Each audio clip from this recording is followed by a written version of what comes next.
বাংলাদেশ ইসলামী ছাত্র শিবির ঢাকা বিশ্ববিদ্যালয় শাখার সভাপতির পর এবার সেক্রেটারি নিয়ে আলোচনা শুরু হয়েছে। গতকাল রোববার বৈষম্য বিরোধী ছাত্র আন্দোলনের সমন্বয়ক আব্দুল কাদের আন্দোলনের ৯ দফা সম্পর্কে একটি পোস্ট দেন। ওই পোস্টে তিনি ঢাকা বিশ্ববিদ্যালয় শিবিরের সেক্রেটারির প্রসঙ্গ টানেন। এরপরই বিষয়টি নিয়ে আলোচনা শুরু হয়। শিবিরের ঢাবি শাখার সেক্রেটারি হিসেবে এস.এম. ফরহাদের নাম আলোচনায় এসেছে। বিষয়টি জানতে ছাত্র শিবির ঢাকা বিশ্ববিদ্যালয় শাখার বর্তমান সভাপতি সাদিক কায়েমের সঙ্গে যোগাযোগ করা হয়।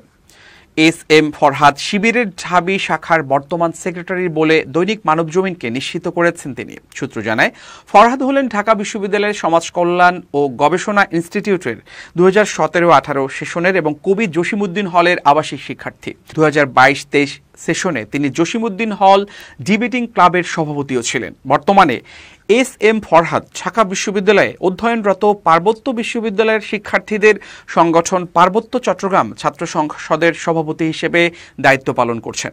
প্রসঙ্গত, এর আগে গত শনিবার সামাজিক যোগাযোগ মাধ্যম ফেসবুকে এক পোস্টে ঢাবি শাখার বর্তমান সভাপতি হিসেবে নিজেকে দাবি করেছেন বৈষম্য বিরোধী ছাত্র আন্দোলনের কেন্দ্রীয় সমন্বয়ক সাদিক কায়েম। তবে আনুষ্ঠানিকভাবে এই ছাত্র সংগঠনের পক্ষ থেকে কিছু বলা হয়নি। প্রায় এক যুগেরও বেশি সময় পর ঢাকা বিশ্ববিদ্যালয় ক্যাম্পাসে প্রকাশ্যে এলো বাংলাদেশ ইসলামী ছাত্র শিবির।